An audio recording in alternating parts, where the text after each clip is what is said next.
La campana. Hay que obedecerla. Él nos invoca. Kamu pikir zombie itu menakutkan? Tunggu sampai kamu masuk ke desa ini. Dalam banyak game horor, kita diajak menghadapi makhluk-makhluk tak berakal yang berjalan lambat dan mudah ditembak. Tapi di desa ini, kamu bukan diburu oleh zombie biasa. Kamu dikepung oleh manusia hidup yang lebih kejam, lebih cerdas, dan jauh lebih menyeramkan. Ini bukan sekedar latar pembuka di game Resident Evil 4. Ini adalah desa yang memulai mimpi buruk di mana semua rasa aman langsung dilenyapkan hanya dalam 10 menit pertama permainan. Siapkan nyali kamu, karena cerita ini bukan untuk yang lemah hati.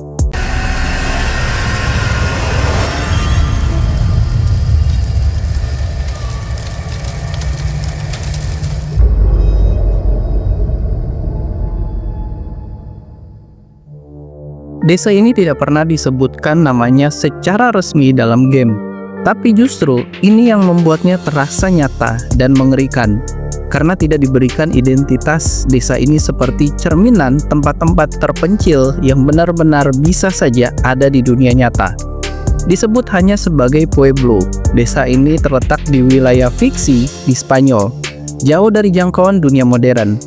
Sebelum kejadian Resident Evil 4, desa ini penduduknya hidup bahagia layak kehidupan desa yang kita bayangkan, di mana ada canda riang dari anak-anak bermain, alunan musik yang menghiasi rumah kayu mereka. Kehidupan penduduk desa Pueblo berasal dari bertani dan ternak hewan. Untuk standar pedesaan, mereka hidup dengan layak dan nyaman, sampai akhirnya semua itu berubah. Saat Leon S. Kennedy datang ke desa ini untuk mencari Ashley Graham, dia tidak tahu bahwa dia sedang masuk di dalam perangkap paling mematikan dalam kehidupannya.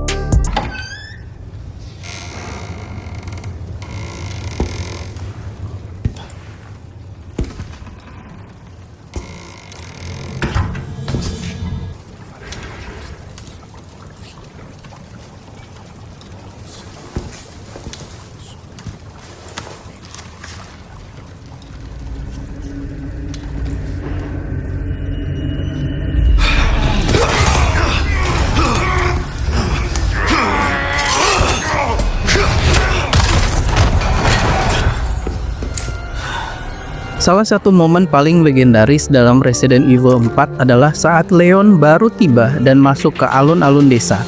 Tidak ada musik intens, hanya langkah kaki dan suara alat pertanian. Sampai semua warga tiba-tiba menyerang bersama-sama tanpa alasan jelas. Saat kamu bertahan hidup, waktu terasa sangat lambat. Lalu, tiba-tiba lonceng gereja berbunyi dan semua berhenti. Mereka pergi begitu saja, masuk ke dalam gereja, tanpa kata, tanpa suara. Inilah saatnya para pemain sadar, ini bukan zombie biasa. Al Lord Saddler Todopoderoso.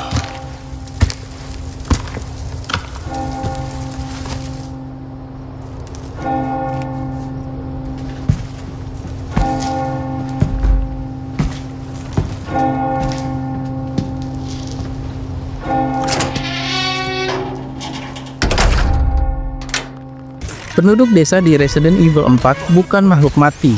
Mereka adalah manusia yang masih hidup tetapi dikendalikan oleh parasit kuno bernama Las Plagas. Karena itu, mereka bisa berbicara, bisa bekerja sama, bahkan menggunakan senjata seperti kapak, gergaji, hingga bom molotov. Musuh-musuh ini disebut ganados, dalam bahasa Spanyol disebut ternak. Dan mereka memiliki satu tujuan, melayani pemimpin mereka dan menghentikan siapapun yang mengganggu misi sekte mereka. Berbeda dengan zombie Resident Evil sebelumnya, Ganados mempunyai kemampuan yang lebih pintar.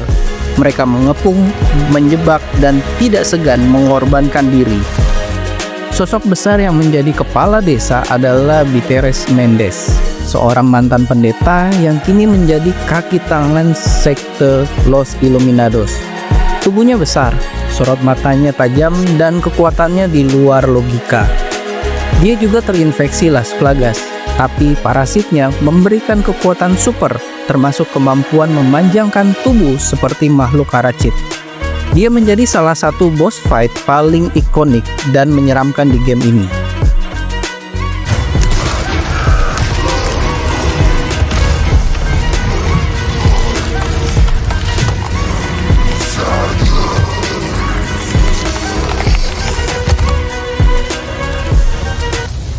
Seluruh desa dikendalikan oleh sekte sesat bernama Los Illuminados yang dipimpin oleh Osmond Saddler. Sekte ini menggunakan Las Plagas sebagai sarana kontrol. Parasit ini ditemukan di bawah tanah dan diaktifkan kembali oleh para ilmuwan. Ganados adalah hasil uji coba pertama. Tujuan utama Saddler adalah menjadikan Las Plagas sebagai senjata biologis global. Fun fact, parasit Las Plagas berbeda dari virus di Resident Evil sebelumnya. Ini bukan infeksi buatan, tetapi organisme hidup yang berkembang biak dan membentuk koloni. Inilah kenapa Saddler bisa mengendalikan seluruh desa melalui satu rantai komando biologis. Lalu, apa yang terjadi pada anak-anak di desa Pueblo? Itu pertanyaan yang sangat menarik dan sering menjadi misteri di kalangan fan Resident Evil 4. Mengapa tidak ada anak-anak di desa tersebut? Kemana mereka semua? Capcom tidak pernah memberikan jawaban resmi secara eksplisit dalam game maupun wawancara developer tentang keberadaan anak-anak di desa tersebut. Namun, dari lore, dokumen in-game, dan interpretasi cerita, ada beberapa teori kuat yang bisa menjelaskan misteri ini. Pertama, anak-anak sudah dikorbankan oleh sekte. Sekte Los Illuminados dikenal sangat ekstrim. Mereka rela menginfeksi seluruh desa dengan Las Plagas tanpa memperdulikan dampaknya. Ada teori kelam bahwa anak-anak sengaja dijadikan korban ritual atau eksperimen, atau bahkan dieliminasi karena dianggap tidak siap menerima plaga. Mengapa? Karena tubuh anak-anak mungkin terlalu lemah untuk bertahan dari infeksi parasit.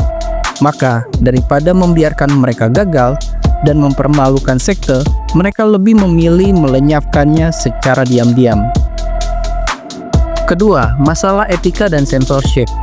Dari sisi pengembangan game, tidak adanya anak-anak juga bisa dijelaskan oleh alasan etis dan hukum.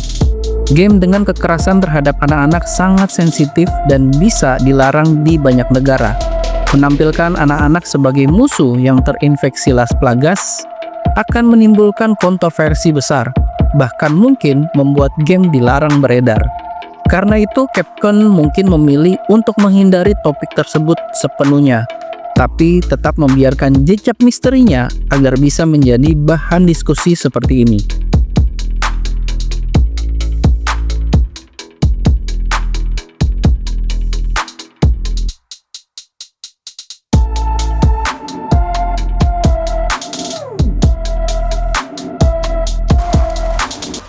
Desa di Resident Evil 4 bukan hanya menakutkan karena musuhnya, tapi juga karena atmosfernya, visual rumah-rumah kayu yang tua, kabut yang menggantung, dan suara-suara samar yang terus mengintai menciptakan rasa tegang sepanjang permainan. Menurut wawancara developer Capcom, mereka sengaja mendesain desa agar pemain merasa tidak nyaman sejak menit pertama. Bahkan tempat aman seperti rumah bisa berubah menjadi tempat penyergapan. Capcom mengakui bahwa desa ini terinspirasi dari berbagai film horor klasik seperti The Witcher Man dan The Children of the Corn. Desainnya dimaksudkan untuk menimbulkan kesan kuno, terisolasi, dan fanatik. Dalam versi remake 2023, desa ini ditampilkan dengan detail yang lebih nyata. Kabut lebih tebal, rumah-rumah tampak lebih rusak, dan ekspresi Ganados lebih menyeramkan. Fakta menarik, dalam game aslinya, musik latar di desa sangat minimalis, dengan suara lingkungan seperti serangga dan tiupan angin. Ini meninggalkan rasa sunyi yang mematikan. Desa ini menjadi ikon bukan karena panjang levelnya, tetapi karena berhasil menetapkan nada dan atmosfer seluruh game hanya dalam 1 menit pertama. Dari sisi gameplay, narasi, desain musuh, hingga ketegangan psikologi, desa ini adalah paket lengkap dari survival horror yang berhasil. Banyak game mencoba meniru atmosfer Resident Evil 4, tetapi sangat sedikit yang bisa menyamai rasa takut dan tidak berdaya seperti yang dirasakan pemain saat dikepung di alun-alun desa ini. Desa ini mungkin tidak punya nama, tapi bagi para pemain Resident Evil 4, tempat ini akan selalu hidup dalam ingatan, sebagai awalnya dari segala kengerian. Jadi, apakah kamu berani kembali ke desa ini, atau cukup satu kali dan kamu tidak ingin menyentuhnya lagi? Tulis di kolom komentar menurut kamu bagian paling menyeramkan dari desa ini apa?